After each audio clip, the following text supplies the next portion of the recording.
Ya. Assalamualaikum warahmatullahi wabarakatuh.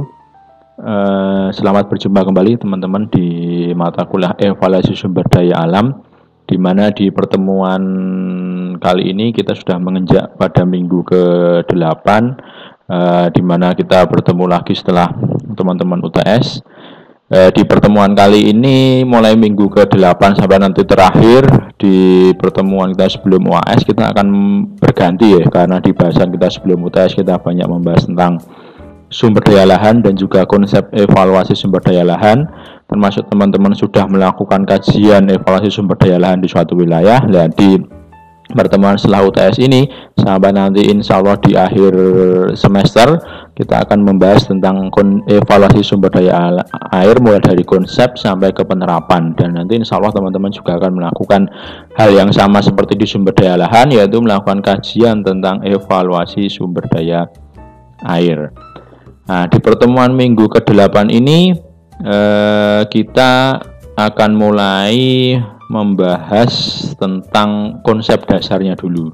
Jadi kita akan membangun dulu pemahaman atau untuk menyamakan persepsi antara saya dengan juga teman-teman ketika kita membahas tentang evaluasi sumber daya air di suatu wilayah tertentu. Oke, kita mulai saja. Kita mulai dari konsep dasarnya dulu. Di awal pertemuan di minggu pertama sudah sempat saya singgung secara secara eksplisit atau secara implisit bahwa konsep dari sumber daya air atau konsep evaluasi sumber daya air adalah bagaimana cara kita mengkaitkan antara ketersediaan dan kebutuhan. Nah, sebenarnya apa sih definisi dari evaluasi sumber daya air sendiri? Nah, secara definisi, evaluasi sumber daya air itu merupakan proses penaksiran atau proses penilaian. Karena kan evaluasi itu adalah penilaian, penaksiran atau penilaian terhadap apa?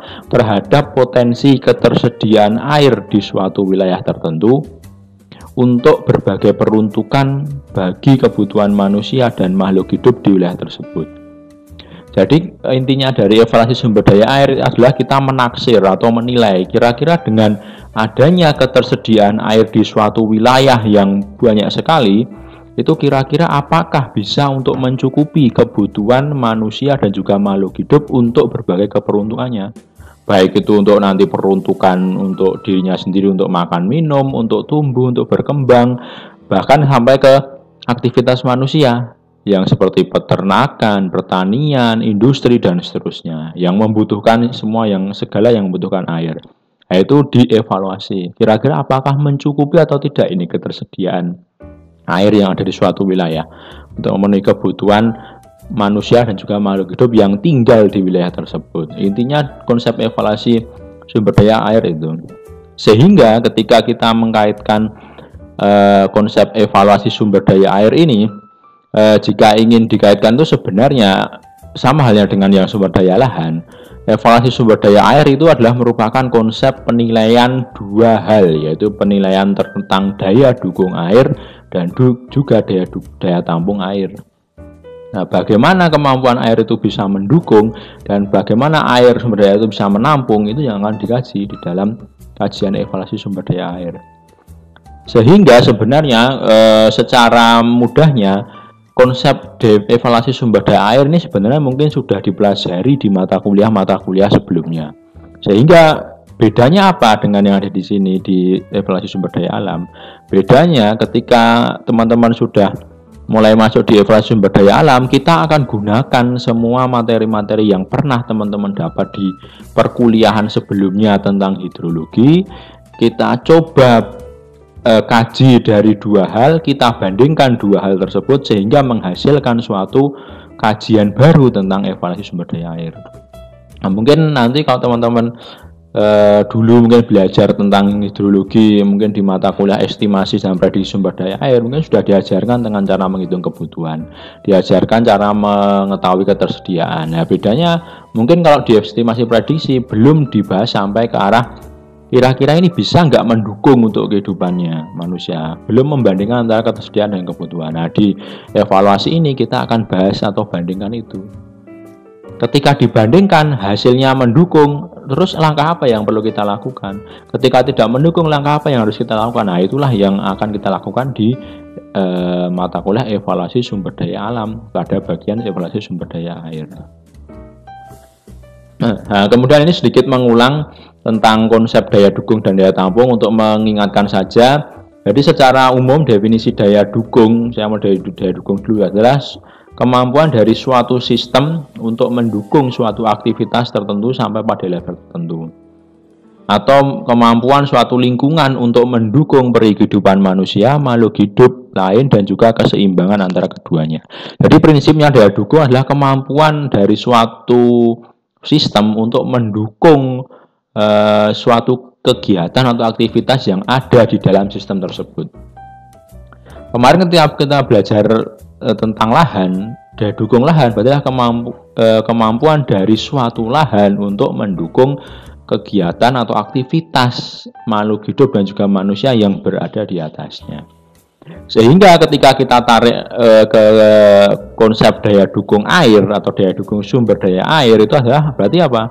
Kemampuan dari suatu tubuh sumber daya air untuk mendukung semua aktivitas makhluk hidup yang perlu atau membutuhkan air itu sendiri.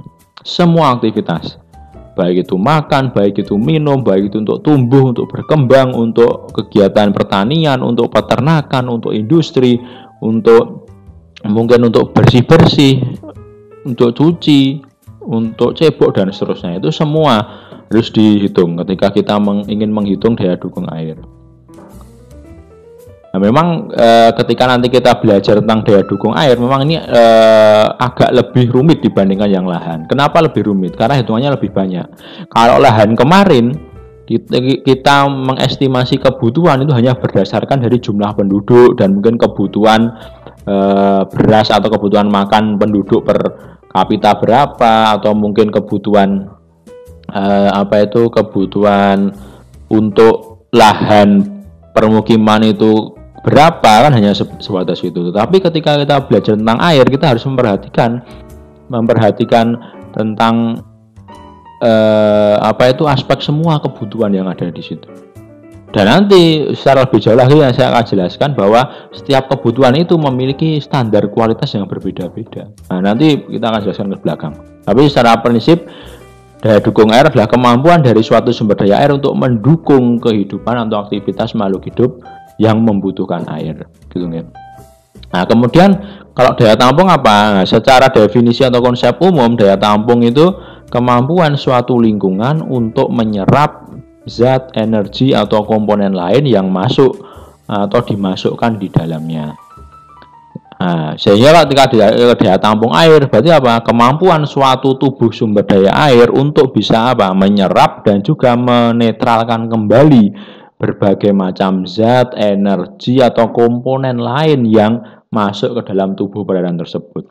Jadi makanya kenapa kita perlu menghitung daya dukung daya tampung, karena setiap sumber daya secara umum setiap sumber daya itu pasti akan memiliki yang namanya batas kemampuan untuk bisa menetralkan kembali dari si tubuhnya itu sendiri. Sama seperti air. Air ketika mungkin teman-teman nanti masukkan zat pencemar ke dalam air, ada batasnya pencemar itu bisa dinetralkan kembali oleh air. Akan tetapi ketika batas itu sudah terlampaui, maka air akan menjadi tercemar. Sehingga kalau teman-teman melihat ada fenomena pencemaran air, entah itu air tanah, entah itu air sungai atau air apapun atau waduk, danau, itu berarti pembuangan limbah ke dalam sumber air tersebut itu sudah melebihi batas daya tampungnya, sehingga si tubuh air itu tidak bisa menetralkan kembali. Nah, jika mungkin kalau teman-teman lihat di tempat lain lagi, kok di situ diberikan zat pencemar, tetapi kok ternyata tidak berpengaruh terhadap tubuh airnya, tetap tidak tercemar. Nah, itu berarti adalah contoh bahwa memasukkan zat pencemar ke dalam tubuh air itu masih belum melampaui batas daya tampungnya, sehingga air bisa menjernihkan sendiri. Makanya ada konsep self purification kalau di sungai. Jadi kemampuan dari sungai untuk bisa menjernihkan kembali atau menetralkan kembali zat pencemar yang dimasukkan ke dalam tubuh air. Nah, itulah konsep yang akan dilakukan untuk menghitung daya dukung dan juga daya tampung sumber daya air.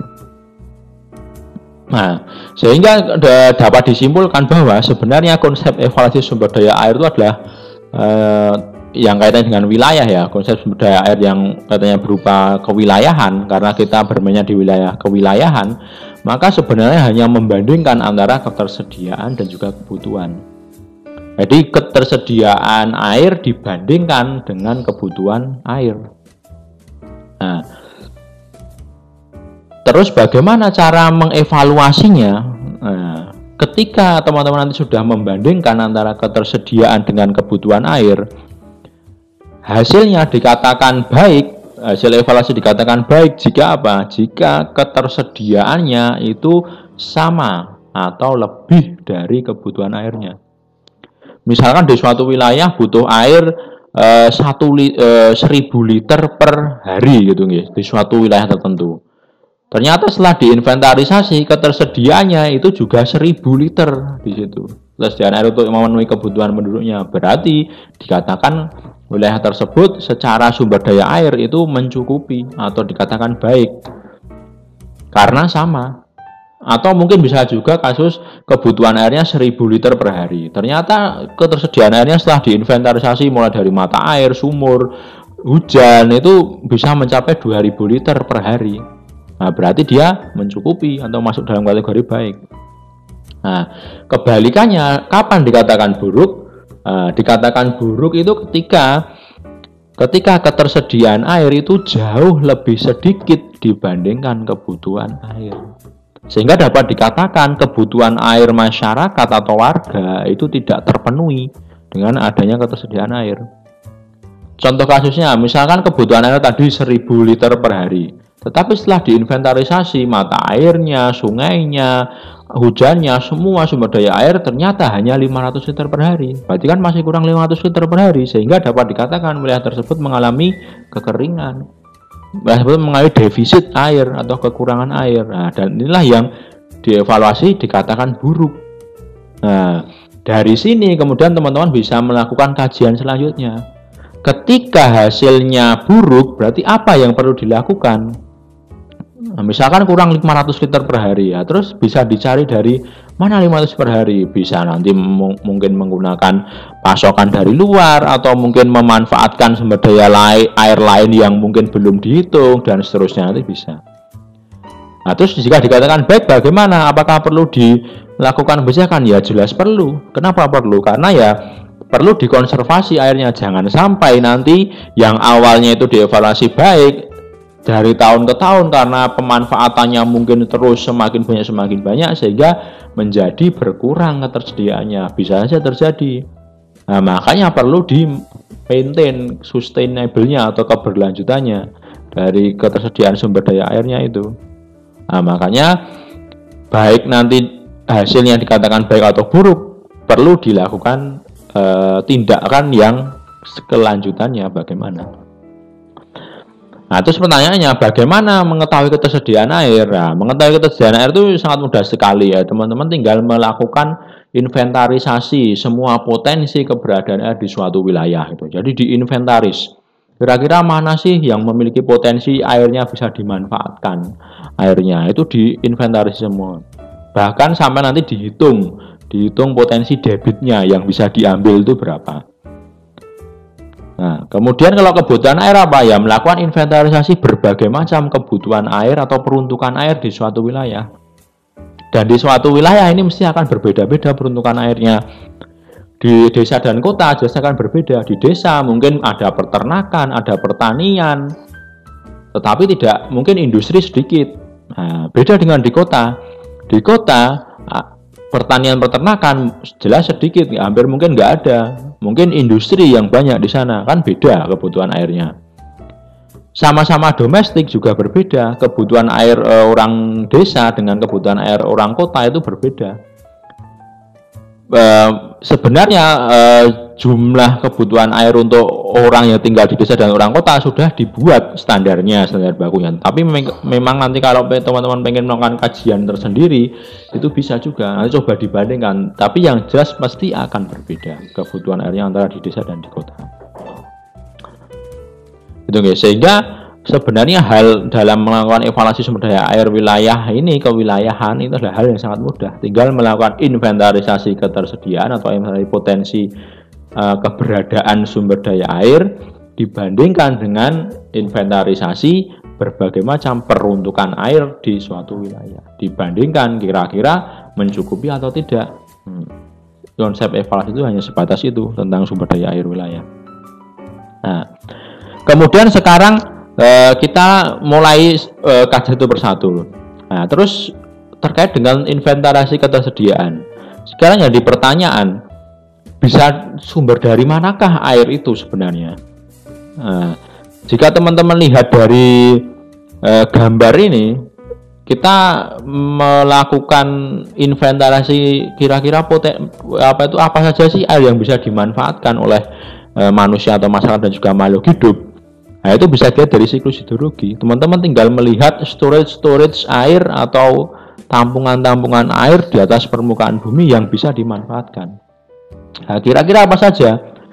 Pertama, ada es di kutub. Nah, es di kutub itu termasuk sumber daya air ya. Dia termasuk sumber daya air yang mungkin bisa dimanfaatkan.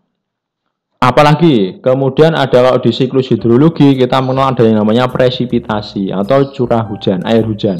Air hujan itu bisa dimanfaatkan, bisa airnya karena bentuknya air. Kita punya inventarisasi dulu semua. Apalagi ketika hujan masuk ke dalam tanah akan namanya proses infiltrasi, perkulasi dan nanti akan mengisi storage di bawah permukaan yang dinamakan ground water atau air tanah. Air tanah bisa menjadi alternatif untuk pemenuhan kebutuhan air. Nah, selain air tadi dari air hujan yang masuk ke dalam tanah, ada yang juga yang menjadi limpasan permukaan karena mungkin kapasitas tanahnya itu sudah jenuh sehingga menyebabkan dia mengalir di atas permukaan. Membentuk apa? Membentuk air permukaan. Air permukaan bisa berupa apa? Bisa berupa runoff yaitu sungai, bisa berupa danau, bisa berupa waduk dan seterusnya. Itu air permukaan. Bisa dimanfaatkan untuk memenuhi kebutuhan air. Nah, kemudian nanti air dari sungai, dari danau waduk ini akan mengalir lagi menuju kemana? Menuju ke ocean atau air laut. Air laut masih bisa dimanfaatkan, namanya air. Nah, jadi kalau dilihat memang secara siklus hidrologi ketersediaan air atau potensi tempat tampungan-tampungan air di permukaan bumi itu sangat banyak. Ada es di kutub, ada air hujan, ada air tanah, ada air permukaan dan ada air laut. Tetapi yang jadi problem lagi, mungkin ketika kita kemarin belajar tentang lahan, kita hanya inventarisasi semua lahan. Semua lahan itu bisa dimanfaatkan. Tetapi berbeda dengan air. Air tadi sudah dijelaskan apa saja yang bisa dimanfaatkan. Ada berapa itu? Ada 5 potensi. Tetapi apakah semua bisa dimanfaatkan untuk memenuhi kebutuhan manusia? Jadi pertanyaan selanjutnya, jawabannya tidak. Kenapa? Nah, karena manusia dan juga makhluk hidup itu membutuhkan adanya aspek kualitas air. Kualitas air yang berbeda. Contoh gawanya manusia. Apakah manusia mau meminum langsung air dari laut? Kan tidak mungkin. Makanya perlu air laut itu tidak mungkin langsung bisa dikonsumsi. Air yang bisa dikonsumsi minimal apa syaratnya? Minimal adalah sifatnya adalah tawar. Sehingga jika dilihat lagi dari 5 tampungan tadi, mana saja yang memiliki sifat tawar yang bisa langsung dimanfaatkan untuk kebutuhan air, ya hanya tinggal 4 saja, yaitu apa? Es di kutub, air hujan, air tanah, air permukaan. Air laut tidak bisa dimanfaatkan. Karena apa? Karena sifatnya asin. Tidak mungkin orang minum air asin. Nah, padahal kalau dilihat dari secara kuantitas atau quantity, air laut itu menempati hampir 96% dari air di atas permukaan bumi. Sehingga dapat dikatakan air laut ini menjadi sumber yang paling besar, tetapi tidak bisa dimanfaatkan. Sehingga yang hanya bisa dimanfaatkan itu hanya berkisar 5% air yang ada di bumi kita. Saya gampangnya itu. Mungkin kalau teman-teman melihat globe atau mungkin melihat dari citra satelit bumi itu, mungkin kan kalau teman-teman menghitung juga luasan antara daratan dan juga lautan, itu luas daratan dengan perairan itu luasnya mesti akan luas perairan. Sehingga mungkin kalau hanya kita bicaranya kuantitas ya sudah bisa mencukupi. Banyaknya air ya dengan jumlah luasan berjuta-juta hektar itu, juta-juta hektar atau mungkin bermiliar-miliar hektar untuk memenuhi kebutuhan manusia di seluruh permukaan bumi ya sudah bisa memenuhi secara kuantitas. Tetapi secara kualitas belum tentu. Karena apa? Karena hampir sebagian besar air itu tersimpan di air laut yang sifatnya asin dan tidak mungkin langsung dimanfaatkan oleh manusia dan juga makhluk hidup. Yang hanya bisa dimanfaatkan hanya 5% saja. 5% itu pun di setiap tempat berbeda-beda. Es, misalnya contohnya es di kutub, apakah ada di Indonesia es? Tidak ada, berarti sudah hilang lagi kalau untuk kasusnya di Indonesia es. Tinggal hanya 2% kalau di Indonesia, hanya bisa memanfaatkan air hujan yang hanya 0,001%, air tanah yang 1,05%, air permukaan 0,09%. Jadi kalau konsepnya di Indonesia ya tinggal hanya bisa memanfaatkan 2% air saja kalau kita di Indonesia. Itu pun problem lagi. Kalau kita bicara lebih detail lagi, apakah semua tempat itu ada air tanahnya? Kan tidak. Apakah semua tempat itu kualitas air permukaannya bisa mencukupi? Ada air yang sifatnya mungkin air di rawa itu yang berwarnanya merah itu kan dia sifatnya sangat asam, tidak mungkin bisa dimanfaatkan. Air hujan, apakah semua air hujan bisa dimanfaatkan? Kalau pada daerah industri bagaimana? Hujannya hujan asam bagaimana? Apakah bisa dimanfaatkan? Tidak. Nah, ini adalah permasalahan lain lagi nanti. Nah, makanya nanti sebenarnya di sini saya akan menjelaskan bahwa intinya ketika kita menginventarisasi ketersediaan air, kita mesti akan memilih potensi-potensi sumber daya air yang bisa dimanfaatkan. Yaitu apa saja? Yaitu kalau di Indonesia, karena kita di Indonesia ya berarti kita bisa hitung potensi curah hujannya. Kita bisa menghitung debit air tanahnya. Kita bisa menghitung debit air permukaannya. Baik air sungai, baik air danau maupun air waduk. Nah, itu yang bisa kita petakan atau potensinya. Jadi hanya 3 kalau di Indonesia. Air hujan, air tanah, dan juga air permukaan. Nah, selain dari inventarisasi ketersediaan, terus bagaimana cara menginventarisasi kebutuhan? Sebenarnya bentuk apa saja sih kebutuhan air yang ada di dunia ini? Sebenarnya secara umum kebutuhan air di dunia itu pertama yang paling utama adalah kebutuhan air domestik. Mungkin kalau teman-teman melihat dari gambar ini apa domestik itu berarti maksudnya apa? Terkait dengan rumah tangga. Jadi kebutuhan air domestik itu merupakan jumlah air yang dibutuhkan oleh orang atau manusia untuk melakukan kegiatan aktivitas di rumah tangganya masing-masing atau di domestik. Contohnya seperti apa? Seperti untuk minum, seperti untuk memasak, seperti untuk mencuci pakaian, untuk mencuci motor, mencuci mobil, untuk menyiram tanaman, untuk mandi, untuk cebok, untuk ya pokoknya semua lah yang kaitannya dengan rumah tangga itu adalah dinamakan sebagai kebutuhan air domestik. Nah, biasanya kebutuhan air domestik ini dinyatakan dalam satuan liter per orang per kapita. Dan nanti ketika teman-teman mungkin mencari sumber literatur terkait dengan kebutuhan air domestik, nanti satuannya biasanya seperti itu. Berapa satu orang itu butuh berapa liter sehari? Nah, itu yang nanti akan dicari. Misalkan untuk kebutuhan air untuk makan, untuk memasak berapa liter per hari satu orang, untuk minum berapa, cuci untuk berapa dan seterusnya, itu kebutuhan air domestik. Dan apalagi ada untuk kebutuhan air untuk pertanian. Nah, biasanya ini di wilayah perdesaan gitu nggih. Nah, kebutuhan air pertanian itu apa? Yaitu jumlah air yang dibutuhkan untuk melaksanakan aktivitas atau kegiatan pertanian mulai dari penyiapan lahan sampai ke pemanenan. Jadi tidak hanya air yang digunakan untuk siram-siram saja, tidak, tapi semua kebutuhan air yang digunakan untuk aktivitas pertanian mulai dari penyiapan lahan, mungkin ketika melakukan membajak sawah atau dia membasahi sawah, itu sudah dihitung kebutuhan airnya butuh berapa liter. Kemudian ketika melakukan penyiraman, misalkan butuh berapa liter, dan seterusnya. Untuk irigasi berapa liter kan gitu. Nah, itu mulai itu sampai ke pemanenan, bahkan sampai ke pemanenan pun juga dihitung kebutuhan airnya untuk yang pertanian. Biasanya ini dinyatakan dalam satuan liter per hektar. Jadi misalkan 1 hektar sawah nanti membutuhkan berapa liter air untuk kegiatan aktivitas pertanian.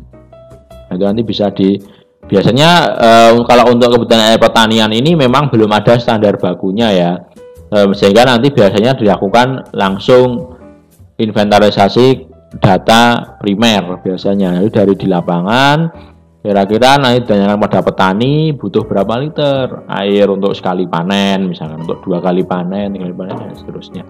Itu terkait dengan kebutuhan air pertanian. Nah, kemudian apalagi bentuknya ada kebutuhan air peternakan. Ini mungkin sama juga di daerah perdesaan. Kalau kebutuhan air peternakan itu apa? Jumlah air yang dibutuhkan oleh aktivitas peternakan, baik untuk mandi, minum, membersihkan kandang, dan lain-lain. Jadi untuk aktivitas peternakan. Untuk makan minumnya, misalnya punya sapi ya, untuk makan minumnya sapi, untuk membersihkan kandangnya, untuk memandikan sapinya, dan seterusnya, itu kebutuhan airnya berapa. Nah, biasanya untuk kebutuhan air peternakan ini bisa dinyatakan dalam satuan volume langsung liter, atau bisa didekati dengan menghitung satuan liter per jenis hewan per kapita. Nah, nanti kalau standarnya itu ada. Jadi misalkan untuk hewan sapi itu standarnya butuh berapa liter. Untuk hewan kambing, ternak kambing berapa liter. Untuk ternak ayam berapa liter, itu nanti sudah ada standarnya, kelihatannya standar bakunya. Tinggal nanti menghitung kepemilikan dari jumlah hewannya. Misalkan jumlah hewan sapinya ada 1000 ya, tinggal kali 1000 kali berapa, itu adalah kebutuhan airnya. Nah, kemudian selanjutnya ini kalau di daerah wilayah perkotaan ya, perkotaan atau mungkin di kawasan periurban atau di pinggiran perkotaan, yaitu kebutuhan air untuk industri ya. Kebutuhan air untuk industri ini merupakan jumlah air yang dibutuhkan untuk melaksanakan kegiatan industri. Nah, ini untuk melakukan kegiatan industri itu meliputi misalkan kalau industrinya di situ ada untuk mencuci bahan baku, yaitu dihitung untuk mencuci bahan baku, mungkin untuk memanaskan turbin, atau untuk memutar turbin dengan memanaskan air, yaitu dihitung kebutuhan airnya. Atau mungkin untuk kolam-kolam IPAL, atau mungkin untuk pembuatan filterisasi dan seterusnya, itu semua harus dihitung terkait untuk kebutuhan industri. Dan intinya yang perlu ditekankan, setiap industri itu memiliki kebutuhan air yang berbeda-beda. Industri pengolahan logam itu kebutuhan airnya akan berbeda dengan industri yang bergerak di bidang pangan. Industri bidang pangan mesti akan berbeda dengan industri yang bergerak di bidang ekstraksi pertambangan misalkan. Jumlah industri yang di bidang pertambangan akan berbeda dengan industri di bidang jasa. Nah, sehingga nanti berbeda-beda kebutuhan airnya. Jadi tinggal nanti kalau ingin menghitung kebutuhan air industri untuk di suatu wilayah, berarti teman-teman harus punya apa? Punya data jenis industrinya, jumlah industrinya, sampai ke koefisien kebutuhan air di tiap jenis industri tersebut. Oh, untuk industri jasa kebutuhan airnya misalkan 1000 liter per hari. Untuk industri ekstraksi pertambangan butuh air 2000 liter per hari dan seterusnya. Itu setiap jenis industri itu berbeda-beda. Nah, sehingga konsepnya seperti itu nggih, untuk kita menghitung evaluasi sumber daya air itu adalah membandingkan antara ketersediaan dengan menginventarisasi potensi-potensi keberadaan air dibandingkan dengan kebutuhan airnya dengan cara menginventarisasi semua bentuk peruntukan air di suatu wilayah. Nah, yang jadi pertanyaan, kenapa air itu perlu dievaluasi di suatu wilayah? Kenapa? Why water need evaluation in region? Kenapa? Karena apa? Karena ada problem dalam penyediaan. Nah, mungkin teman-teman ini juga sering mendengar berita atau mungkin sering membaca artikel tentang problem penyediaan air. Jadi di tiap tempat, di tiap wilayah itu kan ada yang namanya kekeringan, ada yang namanya perbedaan pemenuhan kebutuhan. Ada di suatu tempat yang airnya tuh surplus terus, jadi tidak pernah mengalami kekeringan. Ada satu tempat yang wilayahnya tuh mesti terus kekeringan. Ada wilayah yang hanya kekeringan saat kemarau panjang, itu berbeda-beda. Sehingga ada problem penyediaan. Nah, karena air ini memiliki sifat yang sangat vital bagi kehidupan, ya hampir bisa dikatakan orang atau manusia atau makhluk hidup tanpa adanya air tidak bisa hidup. Makanya mungkin ada riset juga, kalau mungkin ada dua orang yang sama-sama tidak pernah makan dan tidak pernah minum, itu meninggalnya akan lebih dulu orang yang tidak pernah minum. Kenapa ya? Karena memang air itu memang yang paling dibutuhkan oleh manusia dan juga makhluk hidup. Padahal banyak sekali problem-problem di sana terkait dengan penyediaan air. Nah, jadi pertanyaan, problem penyediaan air itu seperti apa? Nah, problem penyediaan air itu sebenarnya ada 3 problem kalau teman-teman mengidentifikasi. Mungkin juga ini sudah pernah diajarkan di mata kuliah lain ya, tentang hidrologi atau di estimasi prediksi. Nah, problem penyediaan air itu bisa problem secara kuantitas, problem secara kualitas, dan juga problem secara distribusi. Kalau problem secara kuantitas berarti memang kuantitas airnya itu tidak bisa mencukupi. Jadi misalnya ada suatu sumber airnya itu berupa mata air. Mata airnya itu debitnya hanya 2 liter per hari, sementara kebutuhan airnya 3.000 liter. Artinya tidak mencukupi secara kuantitas. Itu adalah problem secara kuantitas. Ada juga kalau di air itu problem secara kualitas. Maksudnya apa problem secara kualitas? Mungkin kalau dihitung kuantitasnya mungkin bisa memenuhi. Misalkan ada sumber mata air ya di situ. Ada 2 sumber mata air. Ketika di satu sumber mata air bisa menghasilkan 1.000 liter per hari. Satunya 1.000 liter per hari. Sementara kebutuhan air 2.000 liter per hari. Secara kuantitas ketika kita mengevaluasi mungkin mencukupi karena gabungan 2 mata air itu 2.000 liter per hari, kebutuhan 2.000 liter per hari. Tetapi satu mata air ini kualitasnya sangat buruk, mungkin keruh, kemudian banyak ada cairan minyak-minyaknya, berbau misalkan seperti itu. Nah, berarti kan tidak bisa dimanfaatkan, hanya bisa dimanfaatkan hanya yang 1.000 liter per hari. Nah, sehingga sejak ketika dievaluasi itu jumlahnya juga tidak mencukupi karena yang dibutuhkan hanya 1.000 liter per hari. Yang dibutuhkan 2.000, yang ada hanya 1.000 liter. Padahal kalau secara kuantitas mungkin sudah mencukupi, tetapi secara kualitas satunya tidak mencukupi. Nah, makanya problem penyediaan air itu sangat kompleks sekali ya. Tidak hanya kita berbicara kuantiti, tapi ada kualitas juga. Bahkan yang terakhir yaitu ada yang namanya problem secara distribusi. Apa maksudnya problem distribusi? Ya terkait dengan penyebaran. Oke lah, misalkan kita menghitung dari suatu wilayah di kabupaten tertentu ya. Misalkan kabupatennya itu sangat luas. Ternyata mungkin dihitung sumber mata airnya itu hanya ada 2. Satu letaknya itu hanya di sisi utara kabupaten saja. Ketika dihitung kuantitasnya mungkin mencukupi kebutuhan airnya, misalkan wilayah penduduknya 2.000, sumber mata air tersebut misalkan masing-masing bisa menghasilkan 2.000 liter per hari, malah surplus kalau dihitung secara kuantitas saja. Dihitung secara kualitas, ya dari kualitasnya dua-duanya baik, bisa dimanfaatkan, berarti masih lolos, masih surplus. Tetapi karena letaknya hanya di utara, sementara yang selatan itu jaraknya jauh sekali, maka problem lagi yang selatan tidak dapat air. Selatan kekeringan tapi utara surplus sekali. Nah, ini adalah problem terkait dengan distribusi. Kenapa? Ya karena di tiap tempat itu potensi airnya berbeda-beda. Walaupun satu kabupaten mungkin saja di utara itu banyak ditemukan mata air, banyak ditemukan sumur, tapi di selatannya itu bisa saja tidak ditemukan mata air, tidak ditemukan sumur. Misalnya mau membuat sumur ya dalam sekali sehingga susah diakses, bisa terjadi.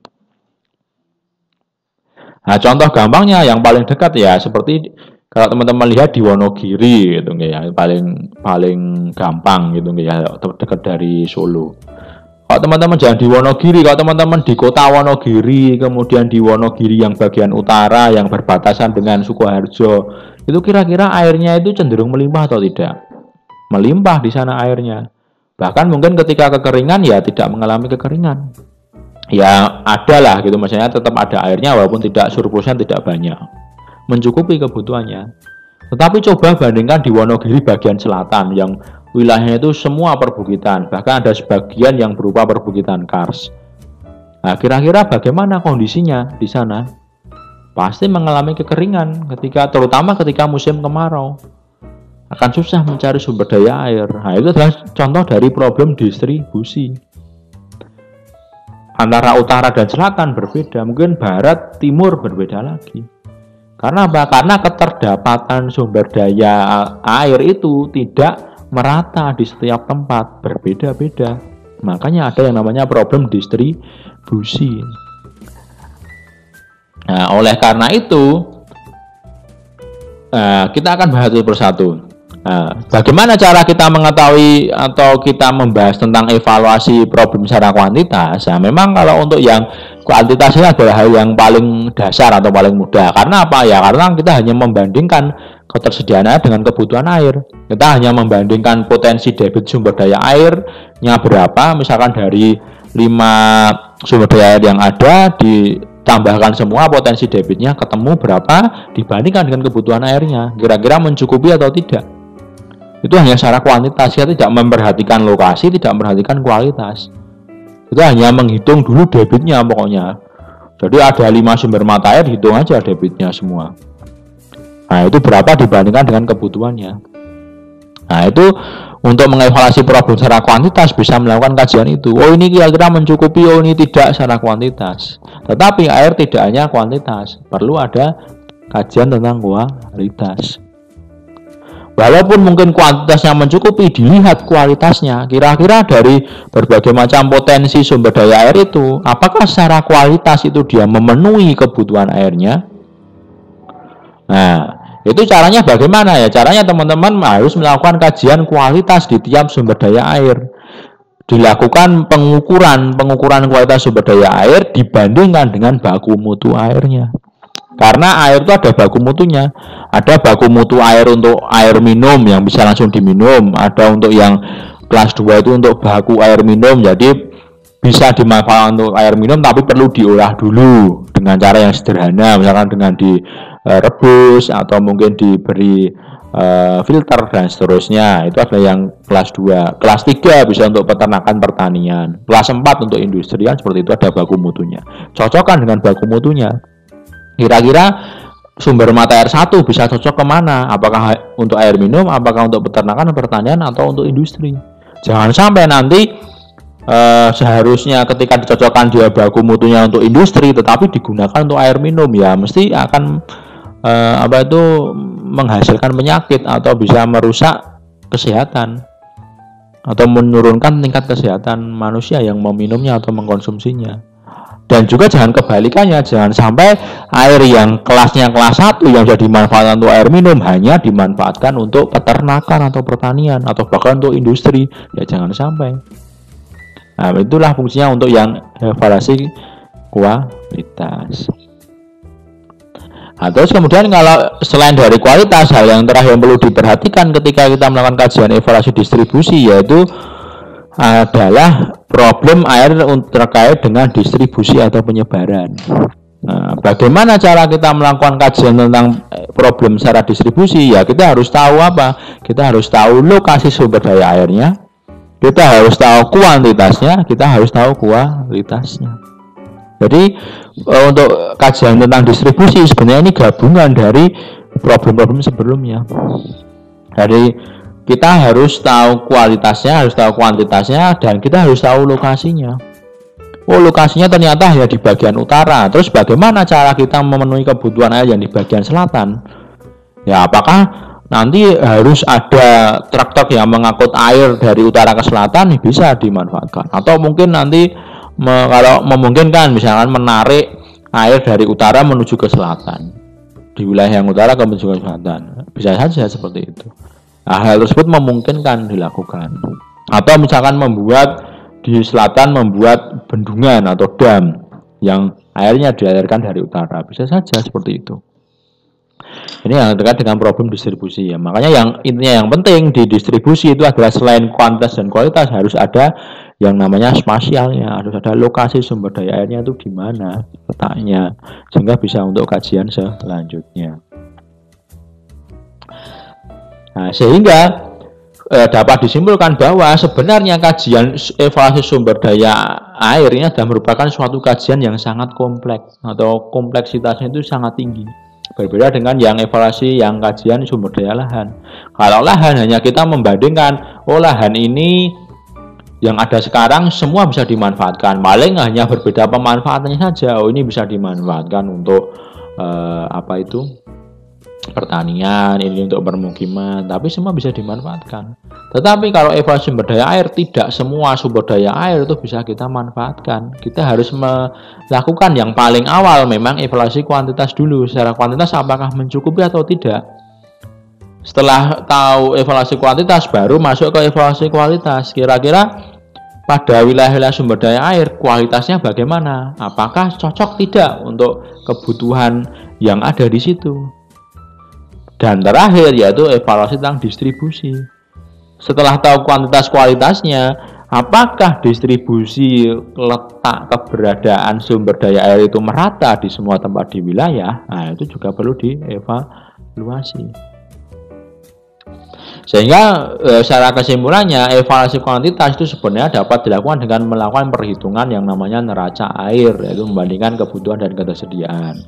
Kalau evaluasi kualitas bisa melakukan perhitungan daya tampung beban pencemar, atau melakukan indeks kerentanan, atau melakukan kajian kualitas air dibandingkan dengan kebutuhannya. Evaluasi distribusi dapat dilakukan dengan estimasi pemanfaatan dan sebaran sumber daya air. Jadi dilihat sebarannya. Kira-kira apakah secara distribusi itu sudah bisa mencukupi atau belum.